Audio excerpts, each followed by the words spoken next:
કાલોલના નાની ભાદરોલી અને ભાટપુરાનો સંપર્ક તૂટ્યો છે। મિશ્રી નદી પરનો મુખ્ય કોઝવે તૂટી પડતા બંને ગામ વચ્ચેનો સંપર્ક તૂટ્યો છે। તૂટેલા કોઝવેને કારણે સ્થાનિક લોકોને ભારે હાલાકી પડી રહી છે।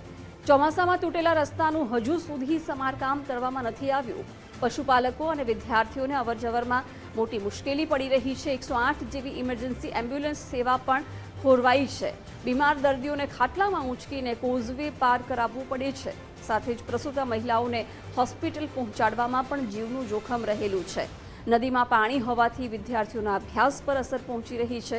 ચોમાસા પૂર્વે કોઝવે રિપેર કરવામાં આવે તેવી માંગ ઉઠી છે।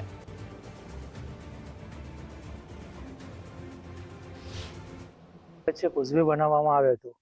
વરસાદના કારણે વધારે પાણી આવવાથી તૂટી ગયેલ છે અને જે ભાદરોલીથી પશુપાલકોને ભાટપુરા દૂધ બંદડી ઉપર આવવાનું તકલીફ બહુ જ પડે છે। જે કંઈ 108 છે, રિક્ષા છે, કોઈ બી સાધન આવી શકતું નથી। ઓનલી ફોર બાઇક ને સાયકલ ચાલુ છે।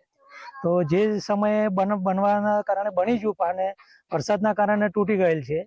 તો જ્યાં રજૂઆત કરવાની હતી સરપંચ તરીકે અમે રજૂઆત કરેલી છે અને જે રીતે વહેલા સમારકામ થાય એ રીતે ગામજનોને સારી સુવિધા મળે એવી સરકારશ્રીને અમારી માંગ કરી રહ્યા છે। પુરા અને ભાદરોલી વચ્ચે એક નદી છે, એ નદીમાં રસ્તો તૂટી ગયો છે અને દૂધ ભરવા જવાનું, છોકરા નિશાળ મેળવા જવાનું, તો ચોમાસું આવે તો અમારે નહીં જવાતું।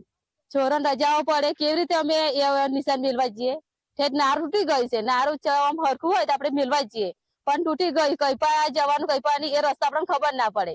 પાણી વધારે આવે એટલે અને દૂધ ભરવા પણ નહીં જવાતું। આ મિશ્રી નદીનો પુલ છે, ગઈ સાલ બનાવેલો પણ તૂટી ગયો હતો। અમારા છોકરાને જવાની તકલીફ પડે, દૂધ ભરવા જઈએ પણ નાનો છોકરો કઈ રહીને જાય અને ગાડી બાડી નીકળતી નહીં। એટલે આ રસ્તાની માંગ છે અમારે રિપેરિંગ કરે।